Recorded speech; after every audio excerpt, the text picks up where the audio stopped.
Good evening, everyone, and welcome to this week's sports podcast. Now it's Thursday evening, the 19th of August, and we've got a big week of sport ahead of us. So, without further ado, let's crack on, and we'll start by looking back at the first week of the Premier League.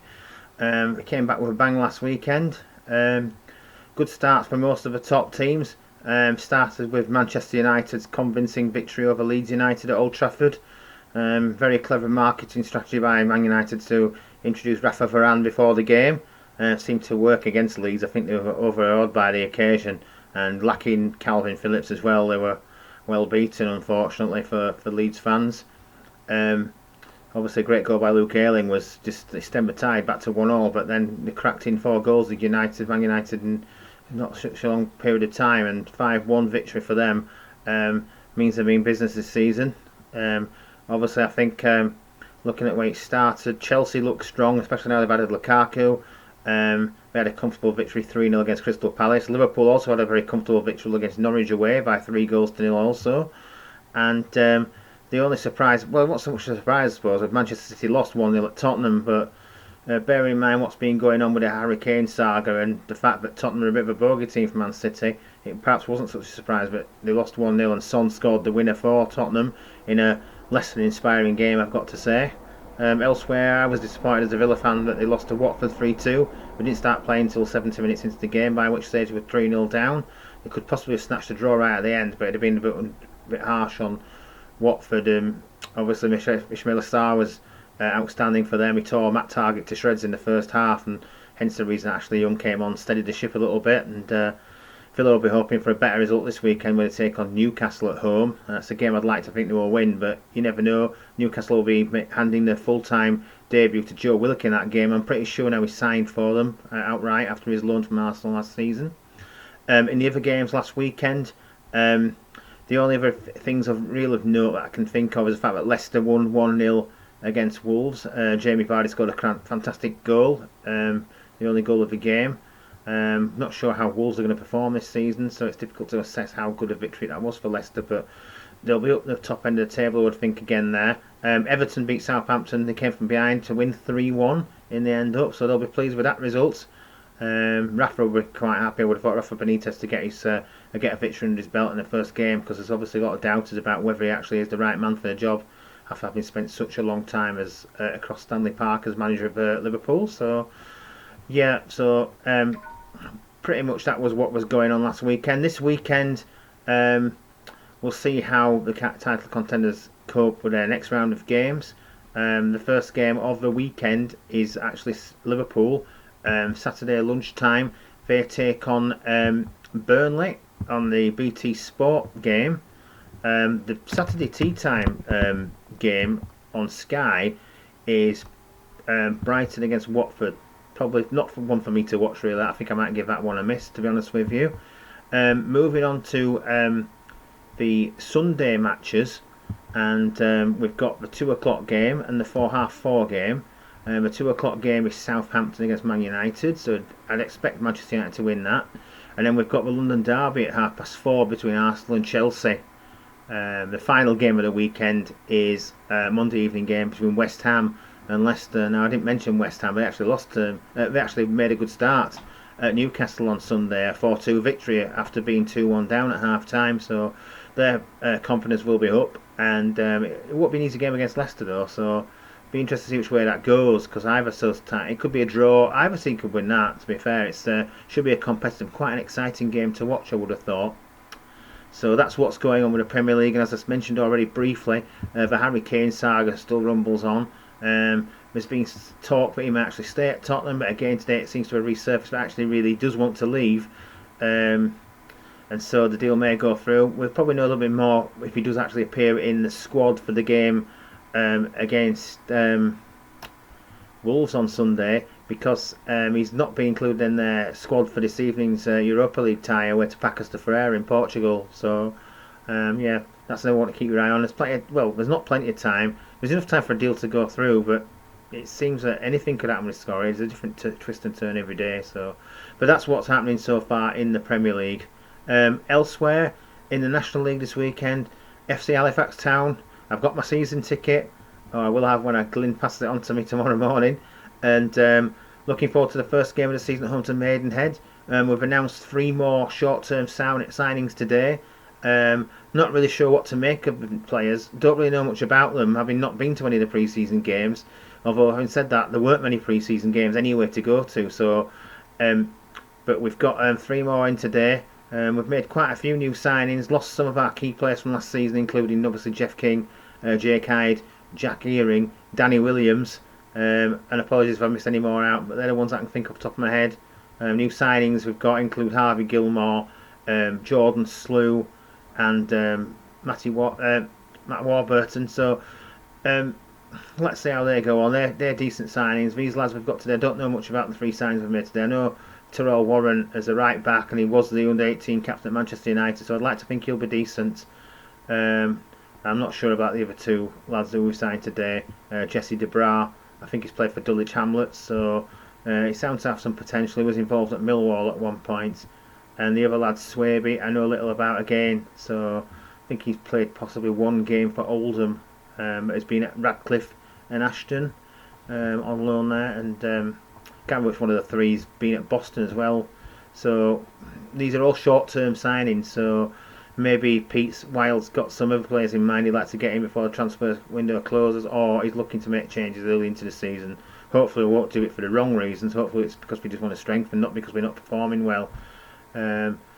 It'll be a difficult season, I think, compared to the last 2. We've done really well. I think we may struggle to make the playoffs this time. I don't think we'll go down, but it's difficult to assess what's going to happen when you don't really know enough about the players. There are plenty of teams in the division who have got money behind them. I've mentioned before Wrexham, Stockport, Chesterfield, Notts County, and you've got Southport have come down. Southend that have come down as well. So it'd be difficult to compete on the financial with teams like that. So, but let's hope the lads can do the best and we have a successful season. So come on, Shaman. That's all I can say for now. Moving away from cricket to cricket now. From football, we're going to talk about cricket and look at the last weekend's local league results, and also look at what's come ahead this weekend on Saturday. Looking back to the results from last weekend, we had victories for Thornton over Blackley and Copley over Booth, and we had a victory for Myvan Royd against Worley as well. At Triangle, they came out on top against Shelf North Harham Hedgetop with a winning draw. They took 11 points to Shelf's 5. A winning draw for SBCI against, but unfortunately, Bradshaw. They got 11 points to Triangle. SBCI. Bradshaw took 4. SBCI scored 211 for 4, and that featured 114 a century by Thomas Wood. He scored 114. And stalwart of Halifax Cricket League supported him, Chris Dolby, with 47 not out. So a good performance by Chris there. In response, Bradshaw battled hard and managed to put on 191 for 8, including Johnny Lister scored 81 before he was unfortunately run out. Chris Shannon scored 32, and a useful down the order knock from Conor Ryan of 30 not out. But unfortunately it wasn't enough to see the Bradshaw boys get all the points, so they'll be a little bit disappointed about that, but it was a fighting effort. In the game at Illingworth, they beat Sorby Bridge. Unfortunately again, Sorby Bridge going down to defeat in a very low scoring game. Now I haven't had a chance to speak to anybody about whether the conditions of the pitch were poor or what the conditions were like, but it was a very low scoring game and both sides were all out.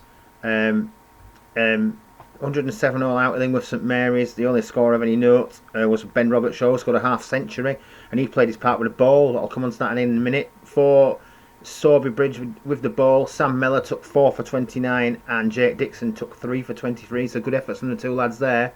When it came round to the batting side of things, there was only really John Brown of any score of note. He scored a 26 unbeaten, and Ben Robertshaw, as I mentioned, took 3 wickets for 16, so a disappointing result for Sorby Bridge there. And they'll be looking to bounce back this weekend. Looking at this weekend, we've got a couple of derby games really. Well, Bradshaw are at home to Illingworth St Mary's, local derby effectively, and we've also got Sorby Bridge at home to Copley, and that's again sort of like a derby game, and as far as I'm concerned, because they're both pretty close to each other. We've got Booth against Mythenroyd, Thornton against SBCI, Triangle against Blackley, and we've got Worley against Shelford North Arm Hedge Top. So again, let's hope the weather's nice for this weekend. We can get a full set of games in, and we're hoping for good results for both Bradshaw and for Sorby Bridge. Talking of Bradshaw, and we mentioned Bradshaw, and then we just watched the conclusion of the Royal London One Day Cup final, and disappointment for local lad Alex Lees. Obviously got ties to both of those clubs. He managed just 15 runs. Durham were beaten by 58 runs. Glamorgan performed really well in the final. Good all-round performance with the bat. Captain Kieran Carlson scored 82, and that had a major impact on the result of the game. The whole team actually reached double figures, apart from Billy Root, who got a golden duck. As far as Durham are concerned, Sean Dixon scored, I think it was 82 or 83. He was unbeaten at the end. He ran out of partners in the end up. There was some support from Cameron Bancroft, who threw his wicket away on 55, but it wasn't enough, and Glamorgan won the first trophy for quite some time. So congratulations to Glamorgan and commiserations to Durham. So it's a shame that the final had to be played on a Thursday afternoon at Trent Bridge. Did you get a decent crowd? I think it said something like 7,000 were there, which is not bad for a Thursday, but imagine how many would have been there if it had been played in a traditional spot that it used to be on a Saturday at Lord's. I guess the way cricket's run in this country now means that it's fallen down the pecking order a little bit. Hopefully you'll see it reinstated to where it should be, in my opinion, but we don't know what's going to happen next season or going forward from here, as the 100 seems to have taken over. We've got that coming up this weekend as well. The eliminator games are tomorrow night. Tomorrow, the ladies in the afternoon, the gentlemen's in the evening, and then both finals are at Headingley on Saturday. So I'll be interested to see who wins that. Southern Brave, I think, are involved in both games, and Trent Rockets and Bradshaw, Birmingham Phoenix as well. Unfortunately, the Northern Superchargers didn't quite make it into the men's playoffs, having lost their final game against Birmingham Phoenix, knowing they were already going to be out of it. Liam Livingston seems to like playing at Headingley, and he'll be looking to try and get into the final with Birmingham and see if he can win it for them after he scored 92 on Tuesday evening against Northern Superchargers. In terms of Test cricket, England are 1-0 down in a series to India. Realistically, they probably should be 2-0 down. They only got away with the first one because of the bad weather on the fifth day. But despite Joe Root's heroics in the second Test match, he couldn't do it all. Good bowling by Jimmy Anderson to take 5 wickets in the first innings, but a lack of support in terms of batting for Joe Root. A little bit from Johnny Bairstow, who contributed a half century in one of the innings, but other than that, they really struggled. Sam Curran got the unwanted record of being the first man to get a golden king pair in a Test match at Lord's. So I won't say congratulations, like commiserations to Sam there. Not very good, really. India showed what a good team they are. The thing what killed us was the fifth morning, when the tactics by Joe, he admitted himself, weren't quite right. We got hit for a lot of runs by the tail enders. I think it was Shami and Siraj, I think, maybe as well. So they put on a big stand at the end. Then we just were bowled out for 120, and Rooty got 33. But other than that, bit of resistance from Butler and Ali. But the top order means we're usually, by the time Roots got himself established, we're already three wickets down usually. And consequently, changes have been made for the next game, and Dominic Sibley has been left out. And David Milan's been brought back in, possibly because he plays for Yorkshire, and the match is at Headingley, the third Test starting next week. I think it's the 24th, I'm not sure if it's 24th, 26th possibly actually. So it'll be interesting to see if England can strike back. Otherwise they're facing a massive uphill task to try and even draw the series, and they're staring a series defeat in the face. So let's hope things pick up in the next Test match. Okay, now we're going to talk about Speedway. Speedway GP is looking like a 2-horse race after last weekend's round in Mailla. Bartosz Szmarslik and Artem Laguta are pulling away at the top of the title race. I think there's 3 points in it at the moment between Szmarslik and Laguta, and they're something like 20 points in front of third place Freddie Lindgren. So the next round is in Togliatti on Saturday the 28th in Russia. So and Laguta possibly going to fancy his chances in his home country, but you know, what could happen in there between those two. Smalslick's capable of riding any track as he proved on Saturday in Sweden. Talking about the Grand Prix still, it's the Grand Prix Challenge this weekend where 3 of the riders in that, the top 3, go through to become full-time competitors in next season's Grand Prix. 3 of the English lads are in that. We've got Dan Bewley, Robert Lambert, who's currently in the Grand Prix, and newly crowned British champion Adam Ellis, who won the title at Bellevue in Manchester on Monday evening. He won the final, defeating Bewley, who was in second place actually in the final. And Charles Wright was third, and Chris Harris finished fourth. It was a good meeting, good performance by Adam Ellis, but unfortunately he suffered a little bit of an injury on Tuesday night at Plymouth. Couldn't ride at Poole on Wednesday. Let's hope it's just nothing too serious and it isn't going to detract from his performance on Saturday Eve. I don't know if it's afternoon or evening, but it's in Zarnovica in Slovakia. So good luck to the English lads. I'd like to think of 3 of them will finish in the top 3, but looking at the lineup, there are other riders in there probably stronger than our riders. It'd be good if Lambert could at least retain his place next season. I think it might be a little bit early yet for Bewley. I'm not quite sure Adam Ellis is up to the standard required for the Grand Prix, but then again, some of the riders that have qualified from the other countries in the past quite clearly haven't been up to the standard. You just need to look at people like Christoph Kasperzak and Oliver Bernson, who are currently in it, to see that some of the riders actually aren't up to the standard. But they qualified, so they've got their own merit, so what can you do about it? Not a lot, really. Anyway, away from the Speedway international scene, we've already talked about the British final. We've got 2 matches this evening in the Premiership, in the British Premiership, and it's Ipswich are at home to Wolves tonight, and Kingsland are at home to Sheffield. Wolves are looking strong contenders to finish top of the pile going into the playoffs. Sheffield look like they may well finish 4th. It's good. Peterborough and Bellevue are going to be 2nd and 3rd. That's looking like the likely order, but it's still time for that to change yet.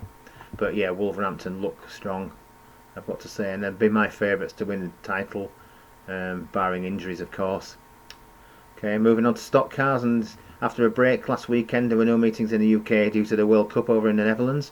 We're back in action at Kings Lynn on Saturday evening. 52 cars booked to race, including all the top guys, such as world champion Tom Harris, Frankie Wayman Jr.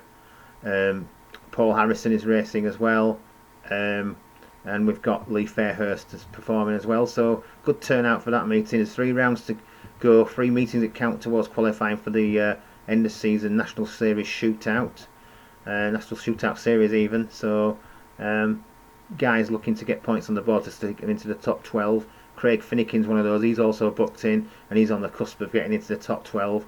With the rest of the meetings being on shale, he must fancy his chances because he's a bit of a shale specialist. There are no more tarmac meetings actually. I looked at the fixture list. There are no more tarmac meetings now until the 2nd and 3rd of October at Buxton. So every meeting between now and the end of September is on shale. So the shale drivers are going to enjoy it. Not so much, a bit disjointed for the tarmac drivers. They'll be disappointed about that, and maybe that'll be something they'll look at next season. Obviously the fixtures have been influenced somewhat by the COVID situation earlier in the year, but next season hopefully we'll get a free run, a full season, blank piece of paper for the fixtures, and maybe it'll be a little bit more balanced. Okay. Rugby League now, and Halifax have a tough game away on Sunday to Widnes Vikings. They'll be looking to keep up their good run of form. I think it's 9 or 10 games they've won in a row now in the league, and they had a break last weekend, not had a game last weekend, so maybe they'll be refreshed. Hopefully they won't be rusty for missing a week.